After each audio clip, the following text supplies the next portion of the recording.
Tetralogy of Fallot. This is the most common cyanotic congenital cardiac abnormality. Cyanotic means it causes bluish discoloration of skin and mucous membrane. What are the components of tetralogy of Fallot? First, there will be pulmonary stenosis, which means the pulmonary artery will be abnormally narrow. Then there is ventricular septal defect, and there is right ventricular hypertrophy. As the right ventricle has to pump blood through the narrow pulmonary artery, it becomes hypertrophied. And there is overriding of aorta, which means there is dextroposition of aorta, or the aorta has come more medially than being in the left side. Clinical symptoms. The symptoms are dyspnea, fatigue. There is hypoxic episode on exertion or Fallot's spell. That means when the patient is exercising, he may experience sudden hypoxic episode. There will be deep cyanosis and possibly syncope or fainting. And this can even result in seizure, cerebrovascular events, or sudden death. Some children characteristically obtain relief by squatting after exertion. Squatting means the chest is drawn to the knees and the knees are bent. There will be growth retardation and stroke from erythrocytosis secondary to chronic hypoxemia may occur. The signs are there will be increased palpebral conjunctival redness. Palpebral conjunctiva means the part of conjunctiva which coats the inside of eyelid. Due to polycythemia, this conjunctiva becomes red or reddish.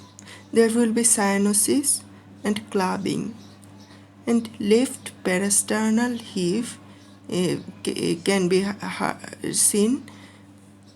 Heave means there is visible or palpable forward movement of the parasternal area.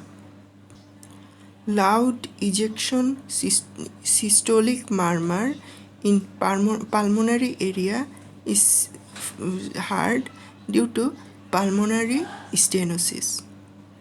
Investigations are done such as ECG to find out right ventricular hypertrophy.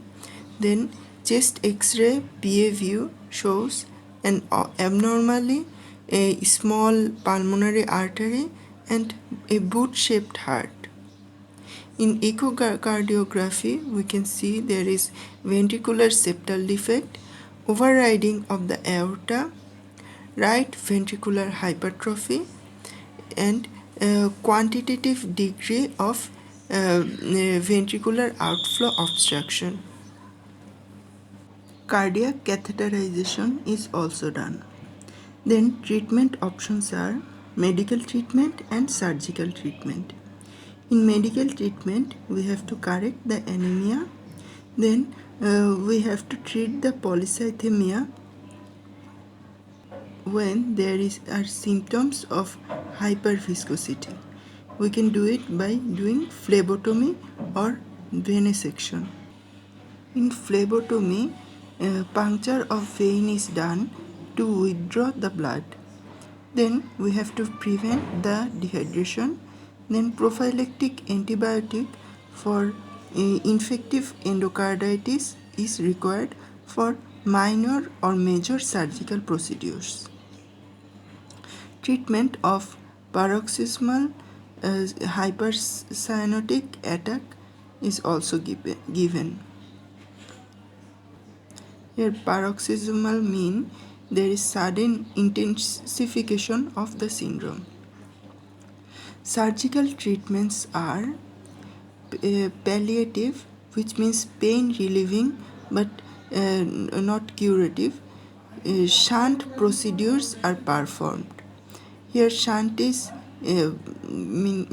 means placing a blood vessel between the aorta and pulmonary artery. It is performed to increase pulmonary blood flow. Here modified Blalock to SIG or BT shunt is done. Total corrective surgery is done.